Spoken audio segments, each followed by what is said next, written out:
On June 23, 2024, the hip-hop community was shocked by the murder of rising rapper Foolio.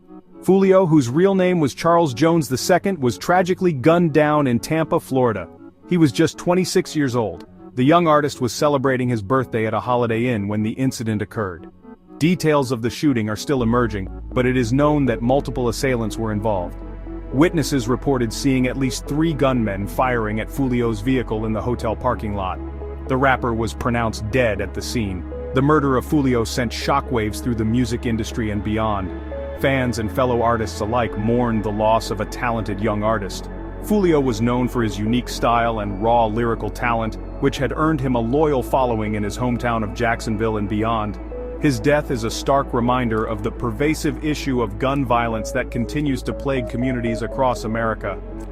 As investigators piece together the events leading up to Foolio's murder, many are left to wonder why such a promising life was cut tragically short.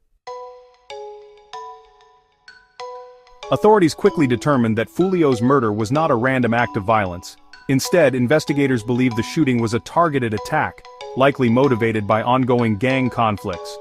Foolio was known to be affiliated with the 6 Block gang, which had been embroiled in a bitter rivalry with the ATK and 1200 gangs in Jacksonville.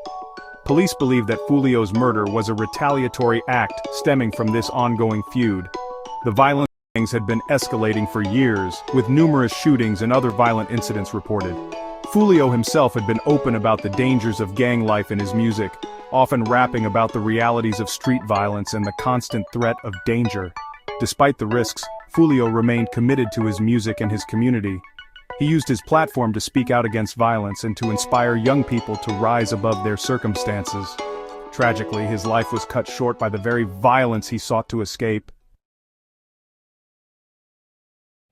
In the months following Foolio's murder, law enforcement worked tirelessly to bring his killers to justice.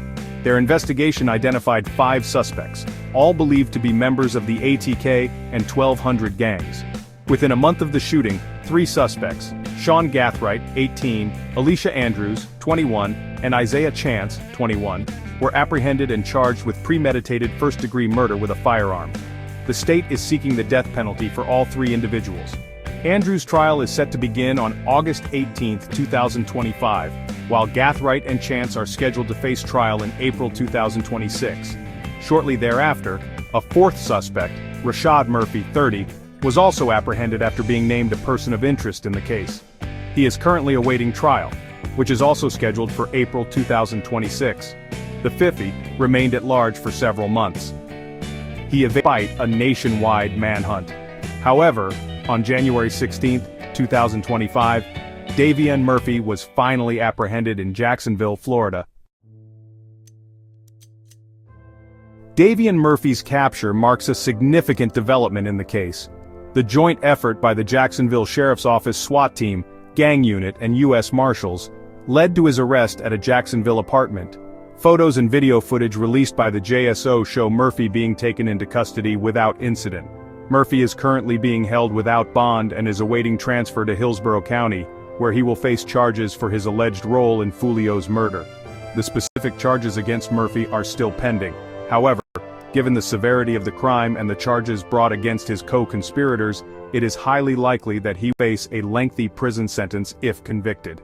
The arrests in this case have brought some measure of solace to Foolio's family and loved ones.